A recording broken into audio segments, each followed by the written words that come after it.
Alright, so for those of you just tuning in, my name is Resonance22, and welcome to the Age of Empires 2 Escape Champions League Tournament, hosted by Escape Gaming and sponsored by Microsoft. You can find the other matches in the video description below. And thank you as always for the support, especially for the content that I do for games beyond just Age of Empires 2, as it helps expand the Aoe2 community. I look forward to reading your comments, and without further ado, I hope you enjoy the games. Yes, here we are, ladies and gentlemen. Game 1 between Hearttt and Mattheus in the Escape Champions League. This is a best of 3. Mattheus is in the red, playing as the Italians, and Hearttt is in the green, playing as the Huns. With me is Res22. I'm so happy to be casting with him again. And as I was just saying to Res, the map is cross, and if you look in the corners of the map, there are 4 separate ponds where you can fish amongst all the land aggression that is possible here. So this will be a mouthful, Res. Oh yeah. I really like this map, and kudos to T-West for actually taking cross and then adding some of the new grass terrain to it to make it more fit with the Europe East style for the Escape Gaming Champions League. That's hashtag branding. So, great to be in this game. Great casting with you, as always, T90. It's a pleasure.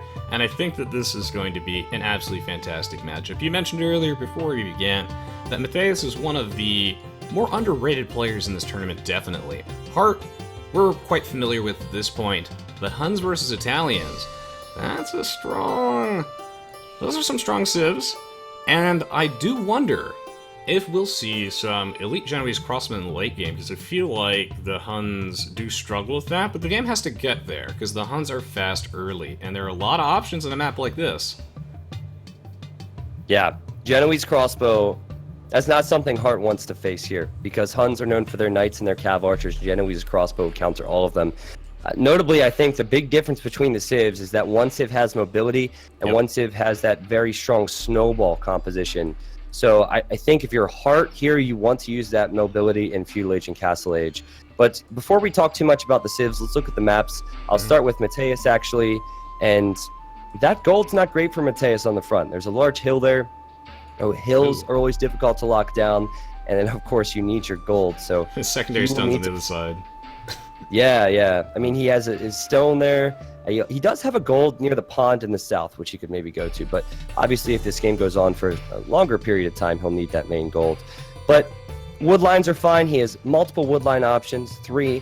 And then I think Hearttt will also have some trouble locking down his golds, as he has 2 golds forward. So it's relatively even. Hearttt even having a gold to the north of his TC in the back. So at first I thought, wow, Mattheus has an awful map because of that golden stone, but Hearttt also has golds forward, so I think for that reason, there won't be any complaints at the end of this when it comes to maps. Yeah, I was about to say, this is some res-rigged RNG right now, as both players have less than stellar maps, is the nicest way I can say it. Less than stellar. They both have a secondary gold at the back that they can at least rely on, and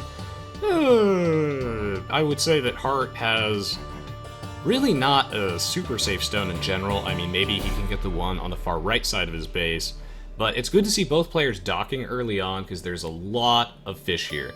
The shore fish are not efficient sources of food compared to, in this case, the fish dorado and the salmon and whatnot, so that it's important that you actually rally your fishing ships to those.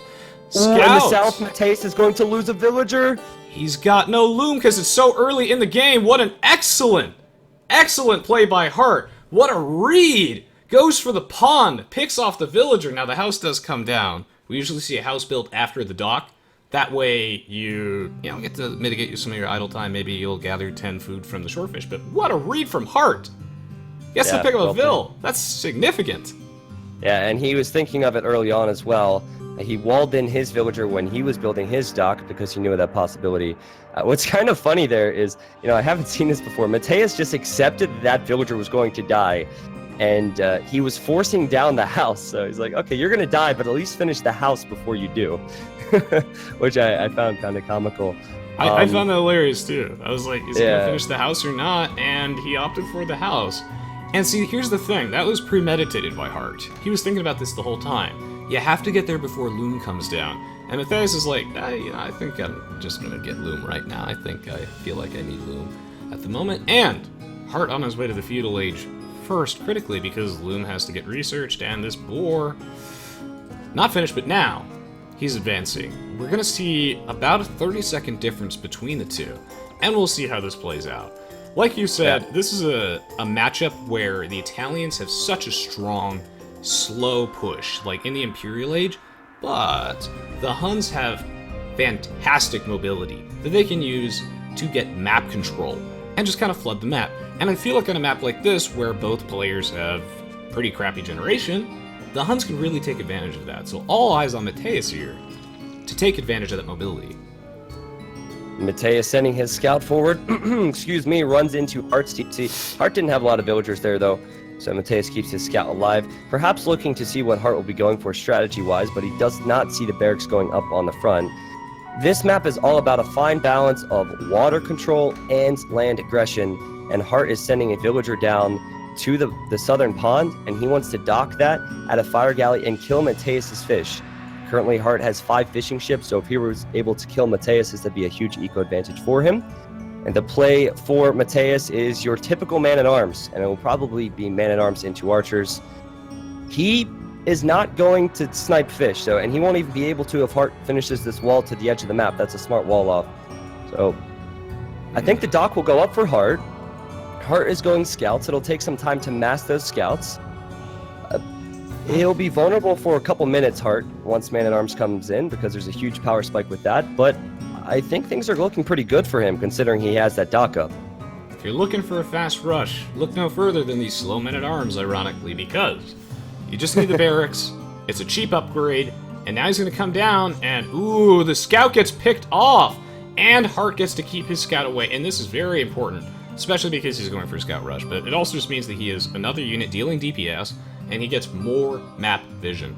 This mill is not quite optimally placed. I think it should have been placed like a tile backwards, but good focus fire down by Mattheus, picking off the low HP scout instead of attacking the high HP one. And these berries, nope, no berries for you. He's going to have to back off with those villagers, and meanwhile, Heartt has that almost secret dock, but Mattheus, not born yesterday, no, he's scouting with the fishing ship, and he sees it.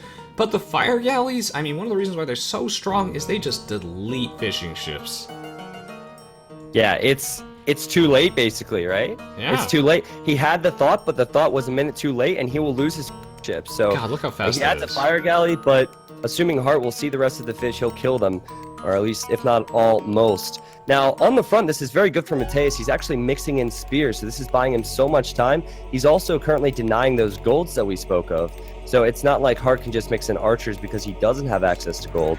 And this is the main problem with scouts. You need to mass them, whereas the man-at-arms, you can make the militia in Dark Age and then just click the upgrade in Feudal. And that's one of the many reasons why archers and crossbows are so good. Oh, you're saying? I mean, on water, currently, things are looking good for Heartt, but on land, they are not looking good. 2 ranges for Mattheus. So Mattheus will be mixing in archers and more spears. And while he's losing his fish, I really like his advantages on land. Me too. Heartt, if he holds, if he defends here, takes 50-50 trades, then he'll have a huge eco lead with 8 fishing ships, but that might not happen.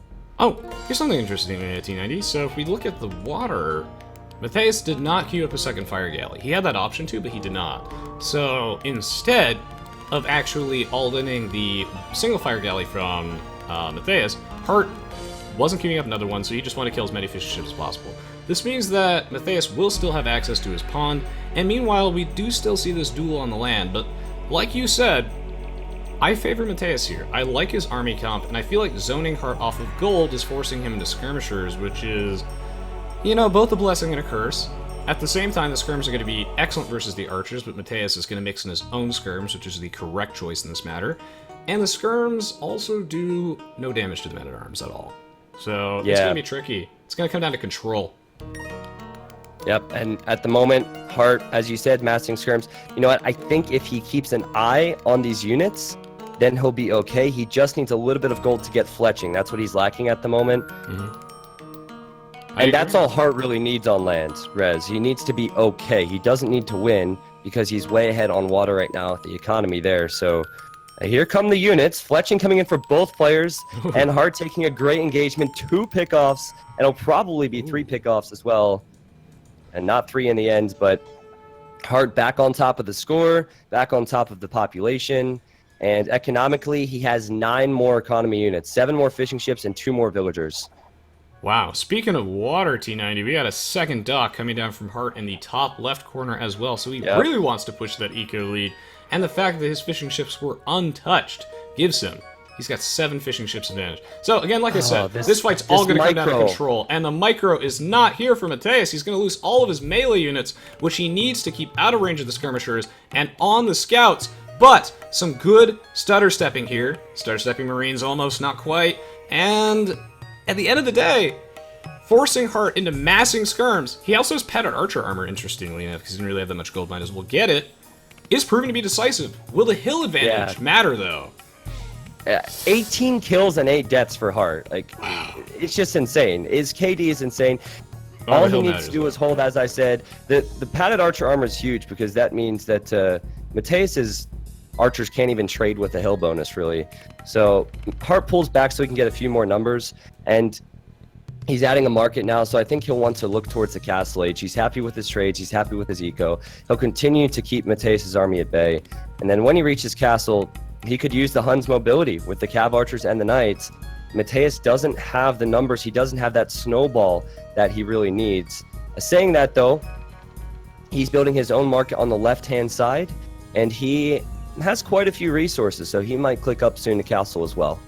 Heartt's been playing this game super duper well. I think that it was a really good decision to not make that fire galley when he did, because, surprise, he ended up making 2 more later inside the dock during that fight that we were just watching. That way, Mattheus would be distracted. Now, Mattheus did have one really good engagement on that hill, which did kinda even things out on the land, but still, the fishing discrepancy is absolutely massive, and I would say Mattheus is on a bit of a timer. Now, both players advancing to the castle age at a relatively similar time, but that archer armor was decisive, his army comp, he doesn't have that many units, and wow, it looks like Heartt's actually going to pull back his villagers as well, so that he doesn't cut a hole in his wall like the Conqueror's AI, and build another lumber camp out of range, so Heartt's looking great. Yeah, he lost 1 villager, and now he's going for the classic Hun. 2 stable, 2 ranges, so he'll go knights and cav archers. He'll start off with elite skirm, and then he'll mix in knights. And knights and elite skirm counters everything Italians can put out at the moment. Yep. It's amazing. It has the mobility to kill crossbows, also has the firepower with the skirms. And as Hearttt loops around to pick off these archers and skirmishers and does so, this is an amazing game from Hearttt. What a read. He also sends a villager into the other corner, so he's looking to dock there. A funny thing is Mattheus hasn't even docked that, so Mattheus hasn't been fishing there. Hearttt is playing this as he should, but Mattheus has no fish there to steal. And for those of you who know my commentary, I could talk about this specific engagement for 40 minutes, as it has been that alone right there from Hearttt, I could break down as a whole game.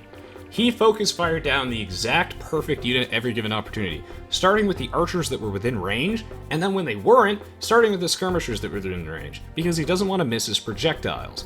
As a result, he mopped that fight up, and his KD is looking excellent with 31 to 12. He's now in the castle age. Both players are, and it's so strange, T90, so strange to see the Italians with cheaper fishing ships have none. Yeah. Hearttt took the initiative, and Elite Skirm and Bodkin are now on the way. He's mixing in the knights. He has way more eco. 16 fishing ships versus 0. That is crazy, and I think Mattheus knows it now. He sees the score difference. He now sees the skirmishers, and does he go for vills here? He has to go for vills here. He's too deep. Mattheus picks off a few villagers, but he's also losing all of his army, so though he'll get some vill picks here, Hearttt will push back that much stronger. This is kind of a last-ditch effort for Mattheus. He's picked off builds, which is nice. He's a few ahead now, but just wait till this army pushes forward. There's nothing that Mattheus has that can defend from this, so he has to stay behind his walls, add TCs, siege workshops, and just boom, basically boom and hold, because the pain train's coming. The pain train is indeed coming. Now, Aoe2 might not be as flashy as some other esports, but man, does it have some crazy plays. And the way Hearttt maneuvered his army and his villagers was once again flawless. In that he managed to he lost a villager, but he managed to keep 2 other villagers tanking hits, kiting that army around, and dealing the maximum amount of damage with each elite skirmisher as well as the knights. because they're more accurate at close range. He just mopped up that entire army. I really feel like Mattheus probably shouldn't have gone through that gate in the first place. Everything is easier. Hindsight's 2020, but he was in too deep. I think that the army comp response from Hearttt is so strong. That's a pretty good Mangonel Blast, though, and a pretty good response. Yeah, well, it is tough, as you said, Rez. If Mattheus didn't fight there, then he wouldn't have been able to do any damage anyway, because Heartt's playing so solid. So I guess it's kind of a better than nothing engagement. 17 fishing ships for Hearttt. It's worth pointing out that he's in every freaking corner with ducks right now. And's coming forward with skirmishers and knights, and it will be soon Mangonels. Huge population lead for Hearttt. If you're Mattheus, I think you build up towards a castle here at some point. Yes. Maybe go Mangonels, Genoese crossbow, but that will take some time. Hearttt has full map control, and he's taking advantage of it.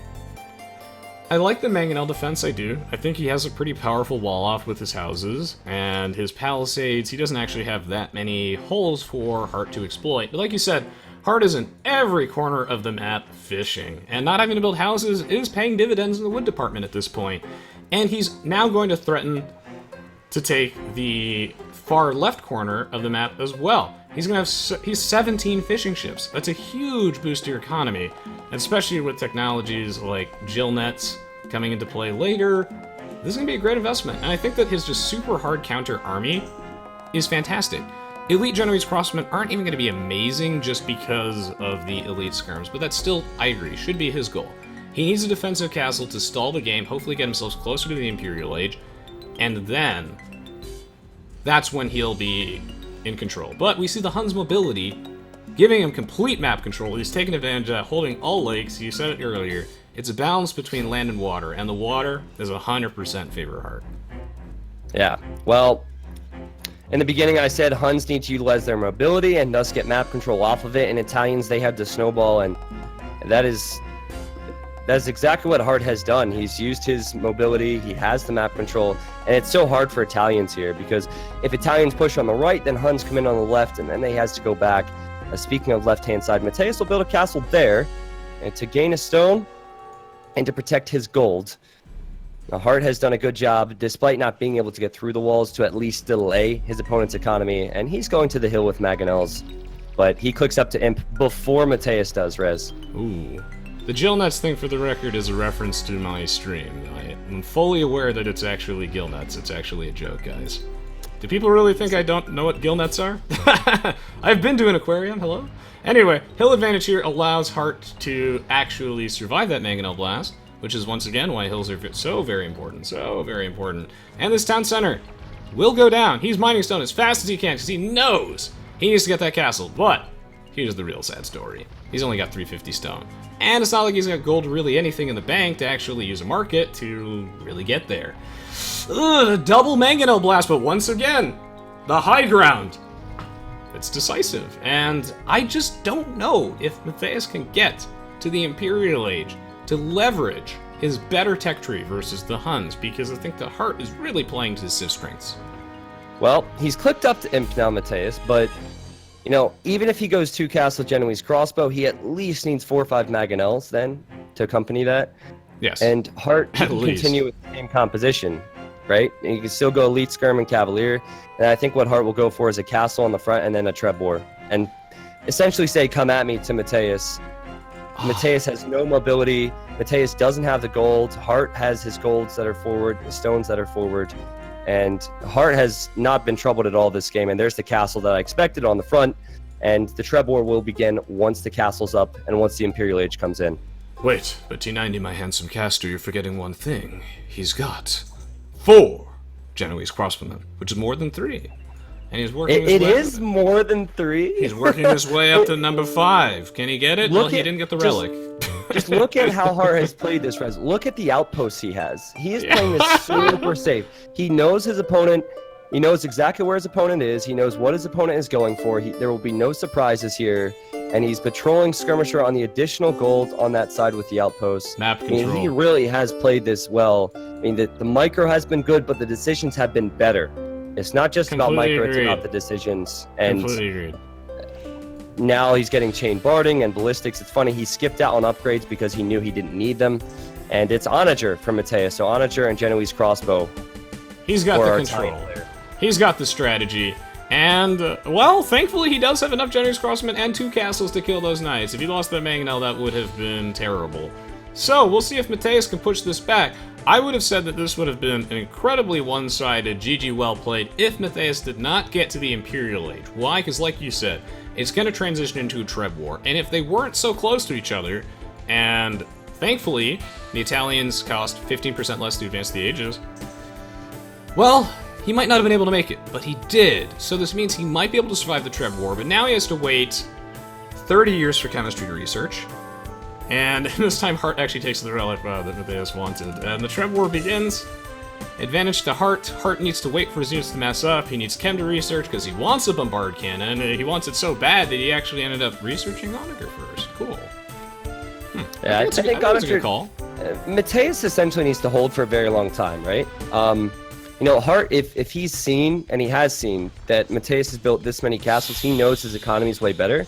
I think this is where Hearttt pushes right into the economy of Mattheus. He's done.